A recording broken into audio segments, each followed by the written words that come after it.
Welcome back, America. It's hard to believe you throw in a little candy and a great bunch of interviews, and the hour goes by pretty fast here at Just the News, No Noise. We just got a few minutes left.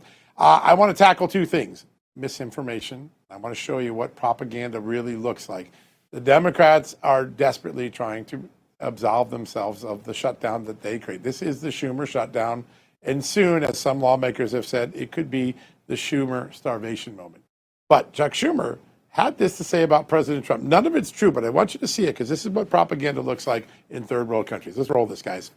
On Saturday, for the first time in American history, a vicious, heartless president is cutting off food stamps to hungry children, elderly who can't afford enough food to feed themselves, veterans who are down on their luck, all because he wants to use them as hostages so that Democrats will stop fighting for people's health care.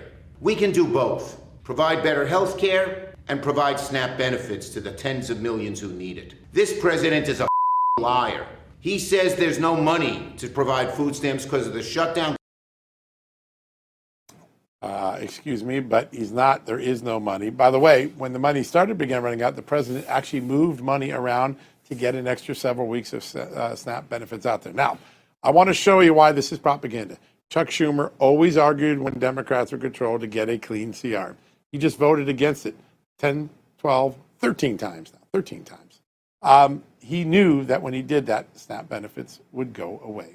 And by the way, the administration has moved mountains to try to just keep our military paid and SNAP benefits coming. But this coming weekend, not this weekend, but the following weekend will be the first time they will not be met as an obligation unless Democrats bend. And that's what Chuck Schumer is setting up there.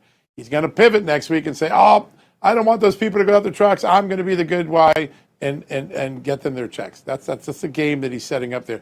But that statement is classic propaganda. That would have played well in Venezuela or Cuba or the old Soviet republics because it has no truth to it, but it has the ring of passion to it. That's why we have Real America's Voice, why we have Just the News. We're here to help you guys understand. The Republicans voted over and over again to get those SNAP benefits funded right away. The Democrats aren't. Why? Because they want to get those subsidies to the health insurance companies. They're big donors, hundreds of billions of dollars. They got to get to their friends in the insurance companies.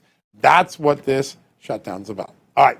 I'm going to end with what I promised we would do tomorrow, but I'm going to give you a little taste of it tonight. Why not? We're going to put on screen the very document that I told you about at the top of the show. This is that intelligence bulletin. This is the FBI in Washington trying to concoct a way to look at Donald Trump's and his campaign and find some form of criminality before Donald Trump finished the 2020 election. This happens October 21st, 2020. And they're trying to look at the fact that President Trump paid a whole bunch of money to a campaign vendor. Oh, by the way, that goes on in every campaign for every candidate.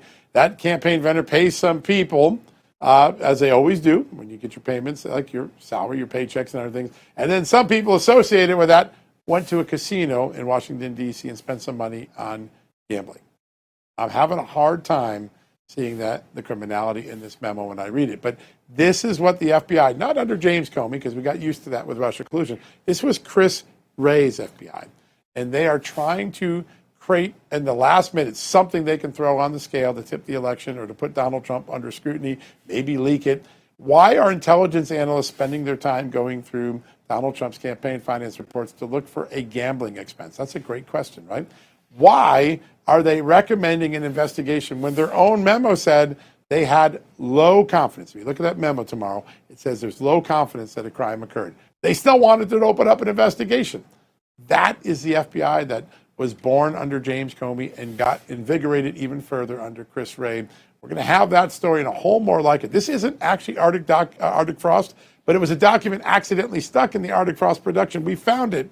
You're going to get to read it for the first time tomorrow. That's our gift, our Halloween gift here. It's a little scary, but it's important that we keep calling out the bad conduct that we're finding in our FBI and our Justice Department and in our intelligence community. That's what we do here every day at Real America's Voice and at justthenews.com. All right, with that, we're headed out for the night. Grant Stinchfeld will take you through the next hour, so you are in very good hands. We'll see you tomorrow night. Have a good night.